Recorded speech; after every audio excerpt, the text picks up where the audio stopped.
Hi guys, this is the fifth episode of our IP Pocket Talk series. All right, so I'm Marcus, a patent agent of NBS Intellectual, and here with me is Mr. Sashi. He's also a patent agent of NBS Intellectual. All right, okay.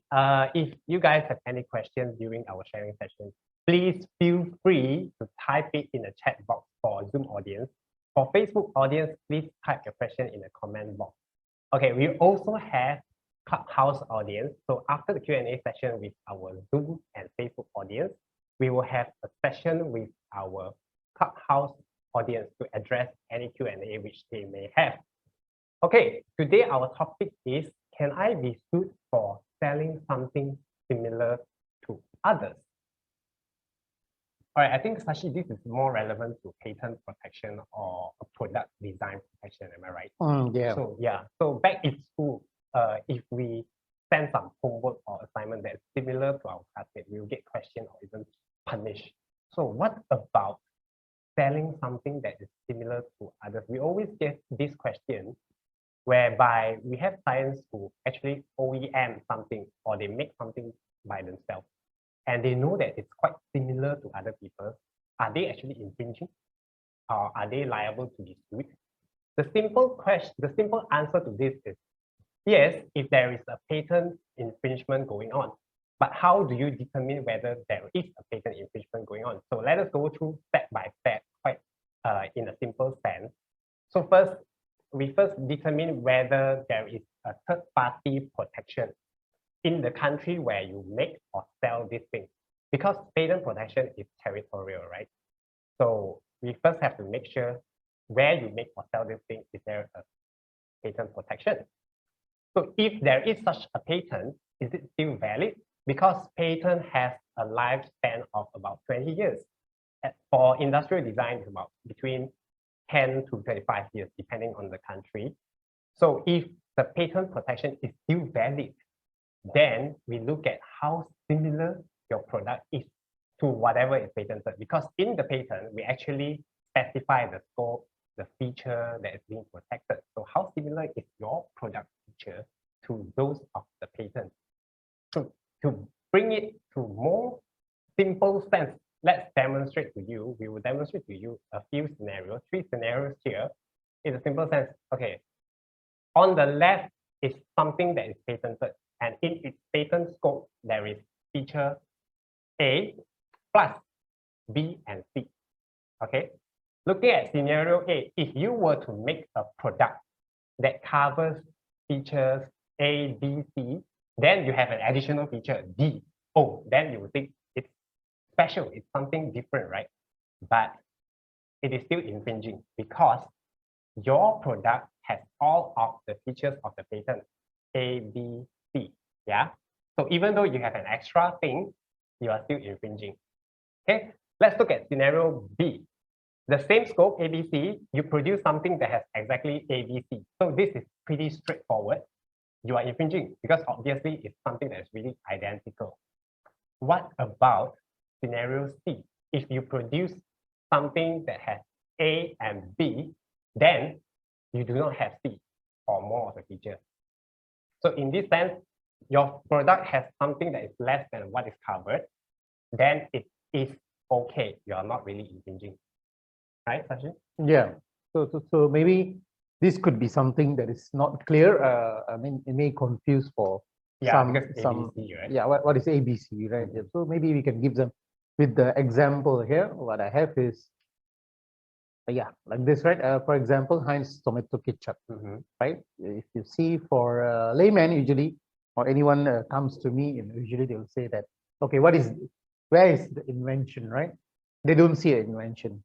They only see the bottle and the cap on the first one.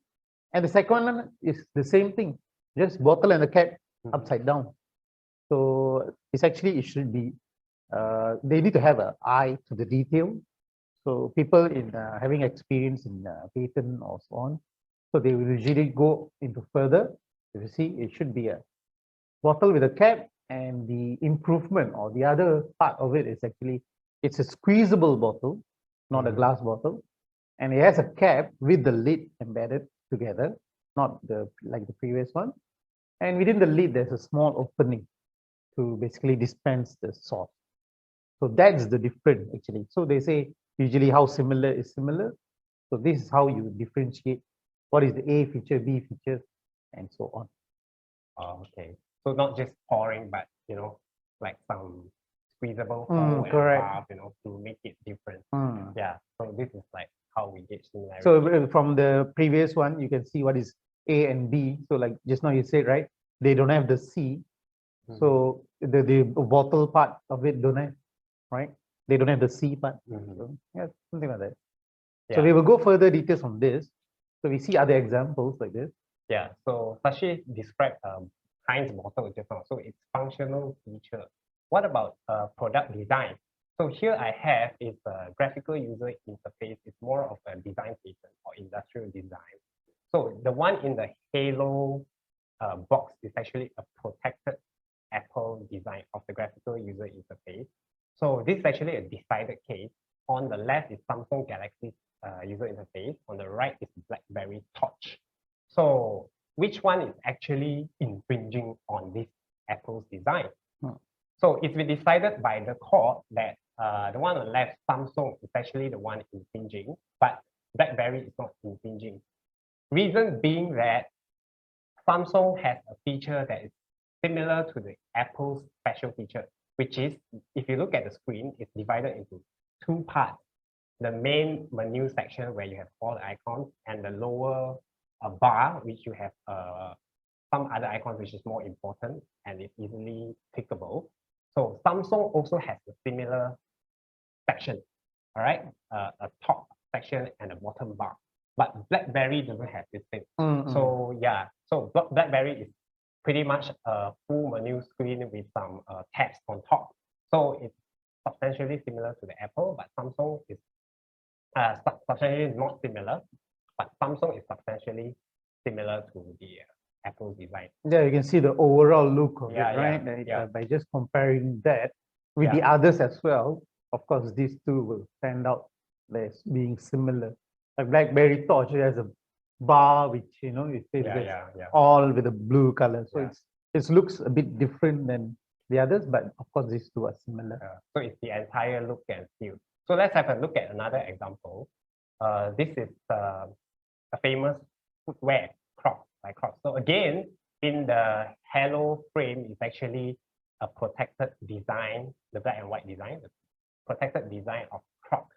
And then someone produced something similar, the one in the red on the right. All right. So briefly have a look at it. You guys, please tell me, are they similar? If you think that they are similar, type 1 in the chat box. If you think that they are not similar, type 2 in the chat box. All right? Not on the color part, right?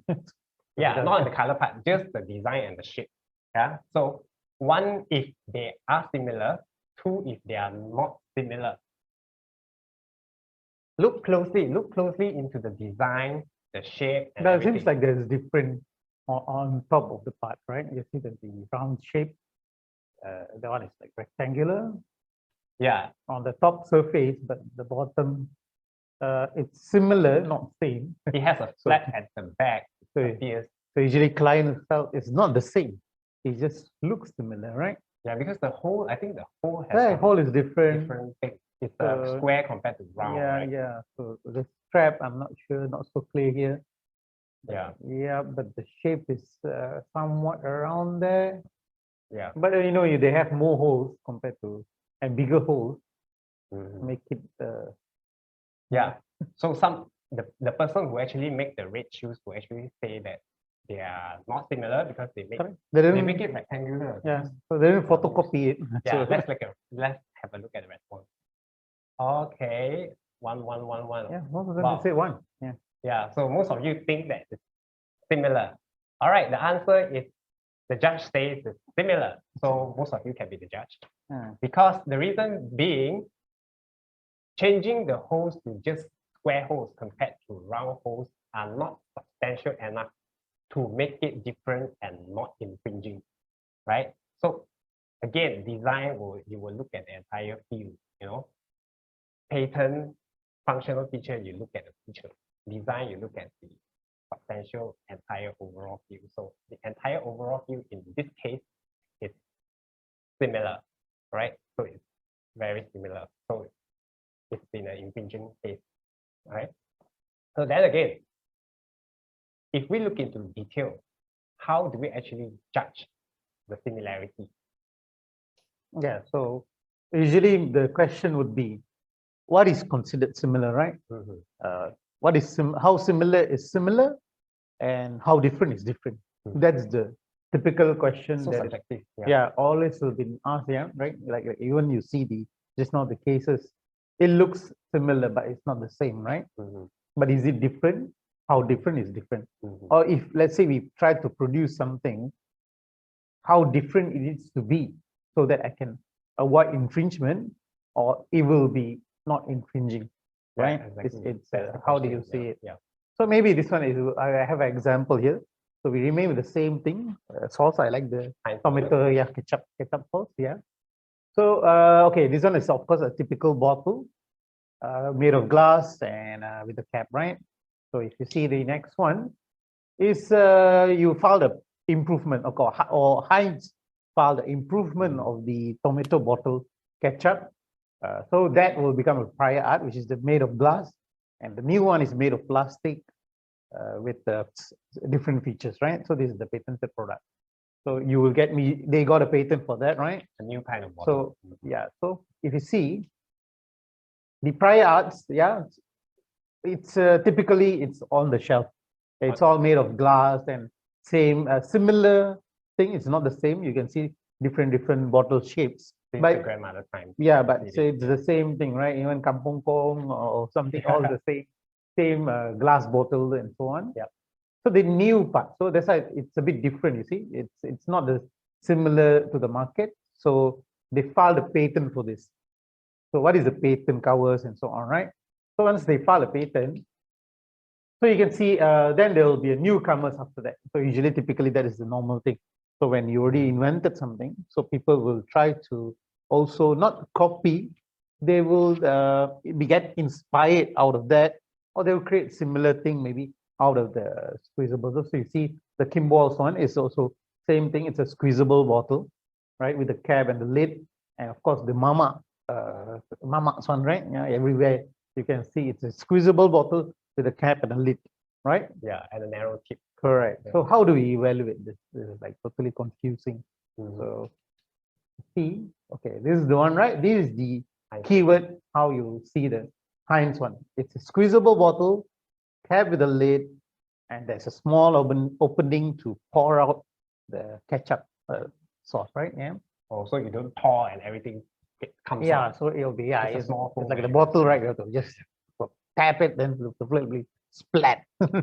So this one will stop that because so see so we can review based on this. So this is the element A, B, and C, right? A, B, and C. So does these two similar one out there? Does it have that? Do they infringe? Yeah, do they infringe first of all, right? Yeah, technically it's a squeezable bottle, both of them, yes. Both of them has a cap with a lid, right? The Kimball one, it is cap with a lid. And yeah, they do have a small opening compared to the bigger one. If you see, even the Mama style one, it has a smaller opening. Function-wise, they look infringing because they have similar things. So it's a squeezable. So you can squeeze it out and, pour it out. So in this case, by just viewing it, they are infringing, right? So, but of course, this one is came after the Heinz bottle has been filed for a patent. So they got inspired, they try to do the same. But if you look deeply into a patent document, right, you have to review the patent document, what actually they have filed on the claims part, right? So that's how you review it. So if you see, then they will focus more on there'll be a valve within the opening to stop the flow and let go. And some of the claims said it's an upside down bottle where you position an upside down, it's not upright. So when you have these kind of detailed claims, then you can review it further. Do I infringe, right? So you have to see again the Kimball one. and the Mama style one would not infringe because it's not an upside down bottle. Oh, If you see Mama one, you can't keep it upside down. But of course, when you pour it, you have to tilt it. But it's not, that does not mean it's upside down. It's just tilting for pouring. Even the glass bottle, you have to tilt it to pour it. So it's not meant to be You don't upside. store it. The Correct. bottle Yes. upside So down, yeah, there's a reason why they do it also. There's a history. Maybe you can read about it. So, so that is the concept, upside down, right? But if you see both of them, even the Kimball one, right? If you put it upside down, it would not stand. It Yeah, will it's not just stable. because it's engineered in such a way that it would not stand, or they made it such a way that it shouldn't stand. However, you see here our new brother here, Lingam's soft chili. Yeah, it looks similar. It has all the elements, but it's not upside down. Yeah. But if you put it upside down, I'm sure it will stand. It's just they never label it that way. You see the cap is flat. Yeah, so you can actually turn it around. So like the if Heinz bottle. yeah, so when you review it and you turn it upside down, if it stands, then you're infringing. It doesn't matter how you sell it, but when you put it, it can stand means then. So that this so Lingams may infringe this, not Kimball and the Mama style. So that's the values in the details is very important. So you have to review the details properly to see, are you really infringing?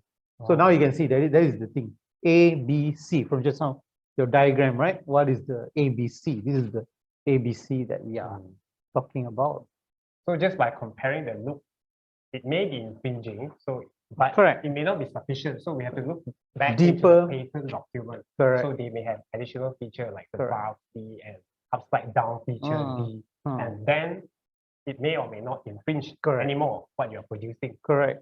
That's why from a layman term, it's just bottle with a cap. But actually, these are the details that you need to see if you are infringing, or you may infringe if you want to copy. I mean, produce the similar things. Are you free to do that? So that's the freedom to operate that we are talking about, right? So in this case, Kimball and Mama are free to use it. Maybe Lingams will have trouble if the patent is still valid, right? Like you just know your criteria, right? Okay, so we've talked about how to identify similarity.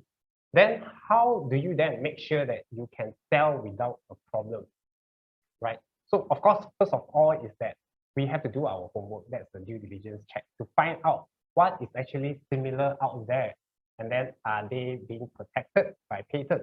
So this search, simply put it, is a freedom to operate search, FTO.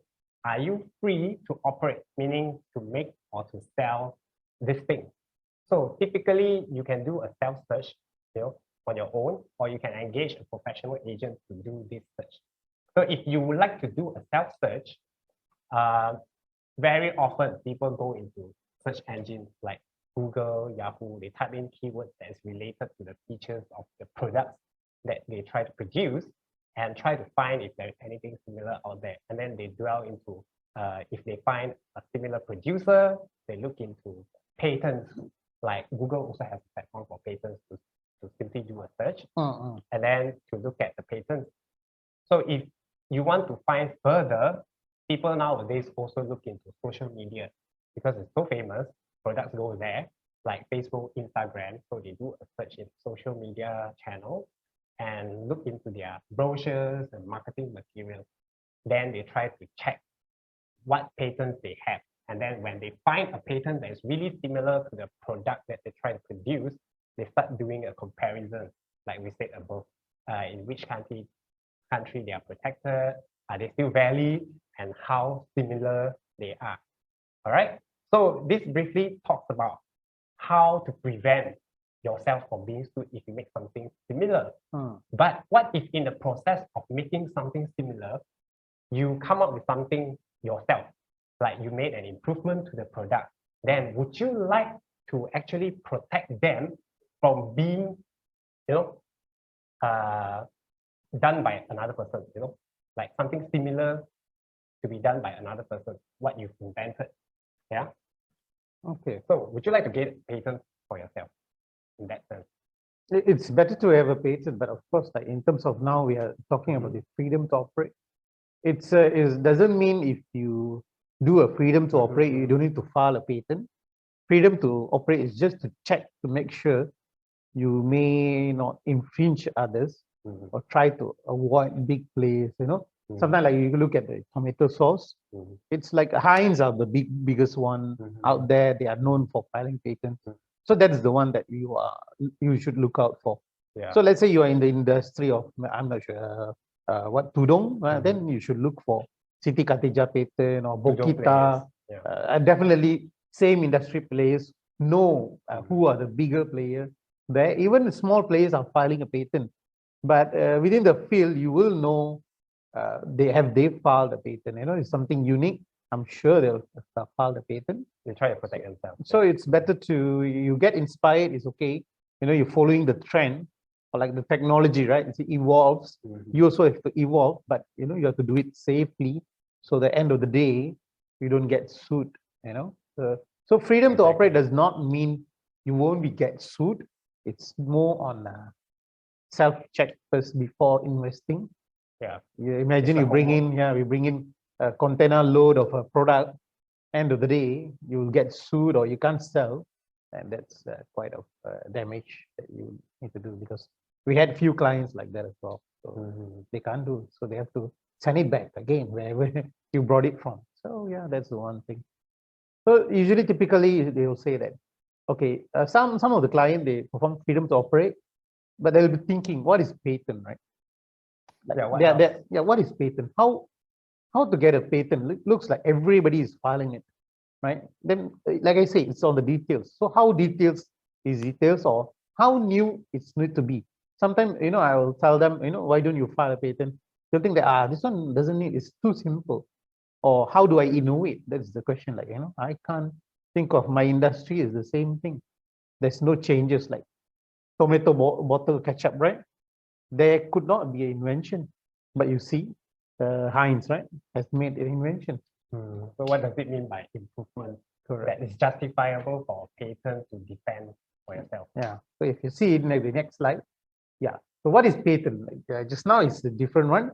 So what is a patent, right? If you see just now the prior art, the bottle and a cap, right? So which is the scope is A and B.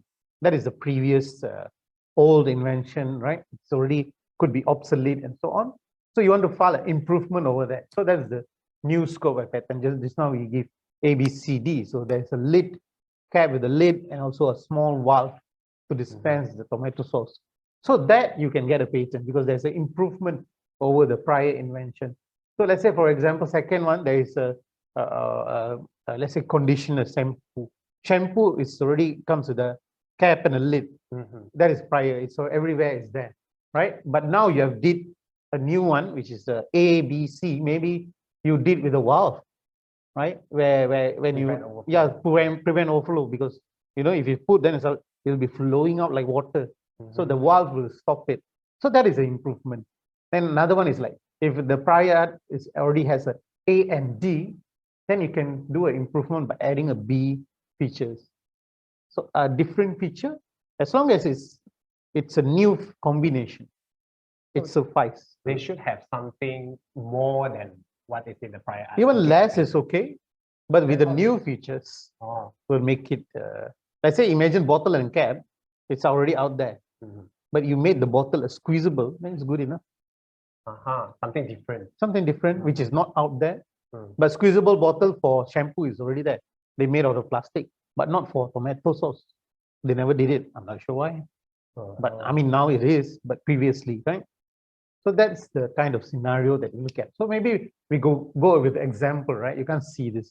Okay, this is something out there. You know what is this? A triangle for it's a triangle mechanism for wearing. So it's okay. This is underwear. Okay. Let's say a client came to me and said, "I'm an underwear producer, right? What can I innovate here? There's nothing there. It's just underwear, right? Underwear is out there. It has been there for as long as human was there. Only thing, the rubber, maybe it's getting smaller and smaller by days. It's more smaller. thinner, skinnier, tighter.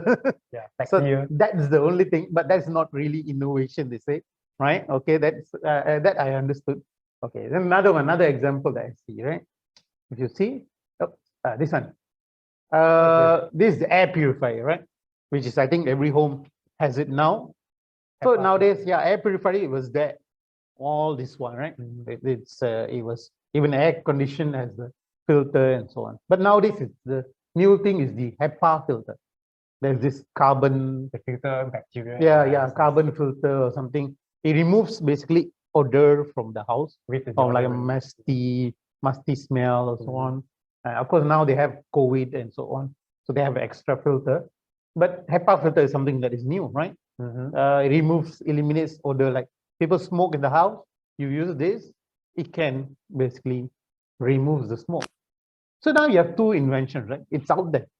It's out there. But how do you combine these two? Right? Can you combine these two to make an invention? How do you combine a purifier with the underwear? Correct. Sounds You weird. can put purifier within underwear? No. Okay. Sounds weird. So if you see, this is the example.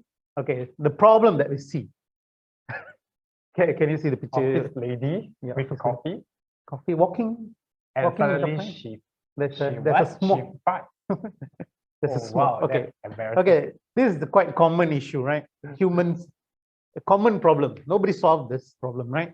Yeah. What is the problem? Of course, you have a humidifier in the office that can eliminate the odor, but it needs to reach the the place, from your place, unless you walk there and release the gas there and run away. Yeah, So that is the one solution. But tough job. yeah. So the problem is not, what if you are in the LRT, right?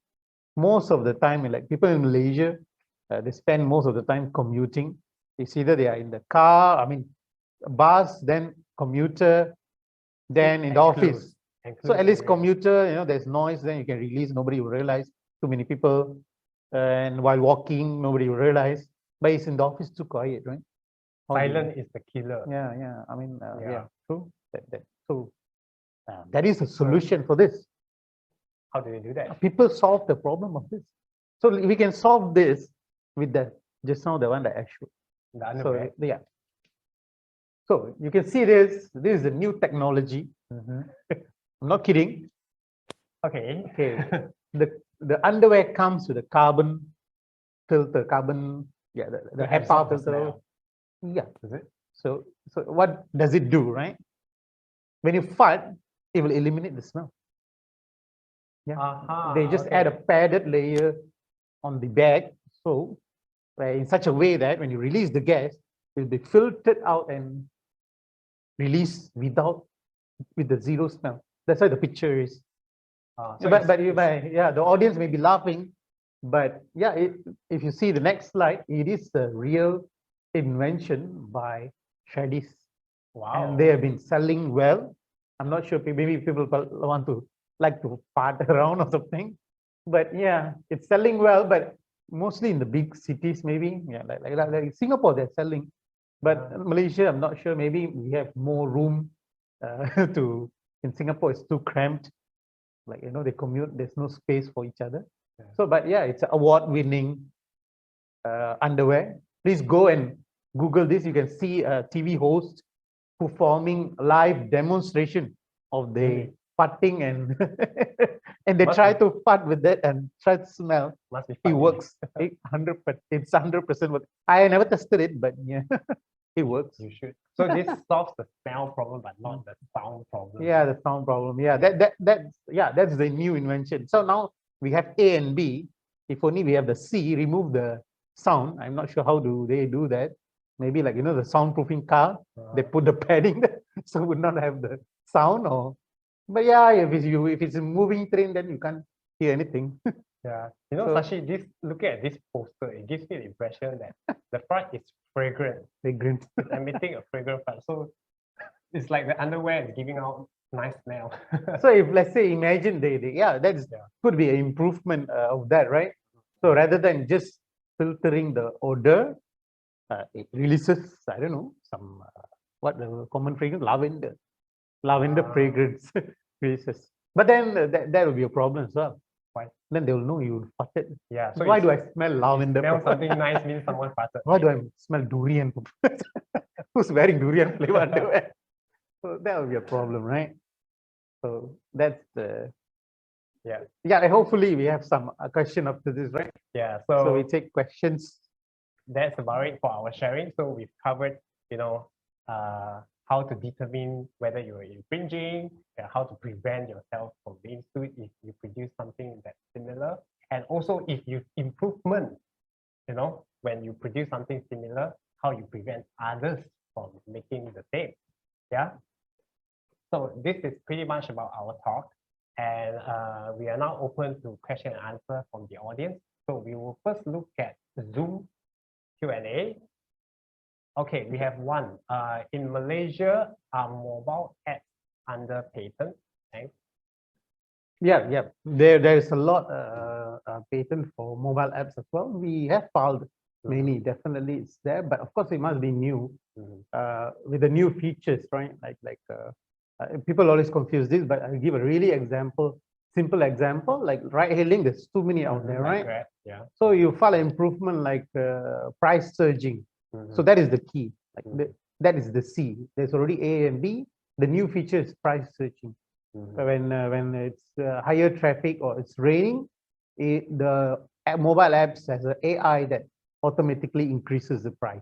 So that is the Uber's technology that they have. So they have filed a patent for that. So that is a mobile apps example, clear one I can give you. But there is a lot new and upcoming mobile apps out there. Yeah. Having said that, patent doesn't cover the algorithm or the software code behind the app, right? It's the function, it's the configuration and the modules running in the app. Yeah, it's not script code. It's not a C++ code or what. It's more on the feature we will explain. But of course, you can see through the Uber patents and so on. Then when you do a Google patent search, you can see they do have patent apps for apps, but you can see how they file it, for example, right? Then we have a second question, I think. Yeah. Okay. Looking at Heinz patented bottle, if you sell a different product, example, honey or paint, using a similar bottle, is it infringement? Good question. Yeah. Usually that's the people always think that, right? So if usually for something different inside. Correct. It's a different product. But then usually if you see the patent, like you see my slides, I didn't say it's tomato bottle. It's just a bottle. Could be any bottle. Could be for Thousand Island sauce, honey. So they would not, even patents, as a patent attorney or patent agent, we would not, limit the scope to be a tomato or chili sauce. So usually, because the invention is the product, not the content, how it works. But of course, it works better with the tomato sauce, but why narrow it down? You should go broader. So like we won't limit to size, color, what is the content it's for, and so on. It can be broad. So even you use honey, use the same product, same bottle concept, you will be infringing, or even non-edible things. So yeah. So regardless of what's inside, as long as it's a bottle for dispensing something, it falls under the similar of technology. So how do you know it? You have to basically check the patent document. Have they limit their scope to be tomato, tomato ketchup? Typically, it would not be. It will be more on the general features, like I say, right? Yeah. So, any other questions from Facebook? Yeah, any questions from the Facebook? Let's check. Don't have Facebook? The browser.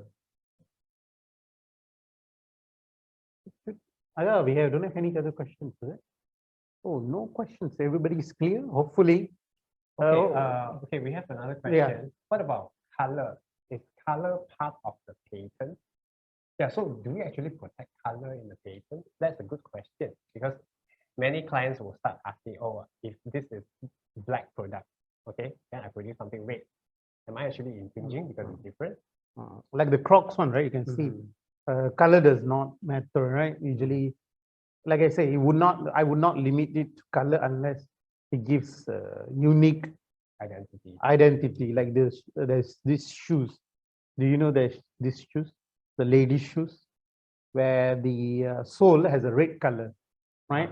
So that is like a unique thing. Yes, that one they may file for a protection under trademark or so on for its unique color schemes like Tiffany bags and so on. Yeah, the blue. It's that's the one that it's the identity. It's more on the trademark. But for a patent, I never seen a color patent. I'm not sure unless there's a maybe unique way of making a color, new color like Tiffany blue, right? How do you make that color? Maybe you can get a patent for that. But usually it's you file a trademark is suffice to protect the color coding. Yeah, because for patents, the color doesn't contribute to the new function. Correct. Usually. That's why you have to see, does it solve any problem by creating a new color? Right. That's the easy way to review what falls under patent or what not. As long as you solve a problem, you see just now also solve a problem of putting, right? So it is any kind of problem. Solve, you found a solution, that is the patent that you look for. So any other, so copyright sharing session? Do we have any copyright sharing session? Will there be any sharing session on copyright? So, oh yeah, we had a copyright sharing session in our last talk, the episode 4. This is episode 5, the episode 4. So you just missed it, but we'll have more. So who knows in the future, we'll cover more of the copyright stuff. Yeah, so stay tuned. Yeah, sure. Okay. Right. So yeah, I think that's all for our questions on Zoom and copyright. So we will move on now to our Clubhouse Q&A. Yep. Okay, so for Zoom and Facebook audience, thank you for being here with us today. I hope you learn something from this sharing session. Hopefully, any question you can still email us, right? Yeah. Or call us directly, and we can answer your question. Thank you. Thank you. Bye-bye.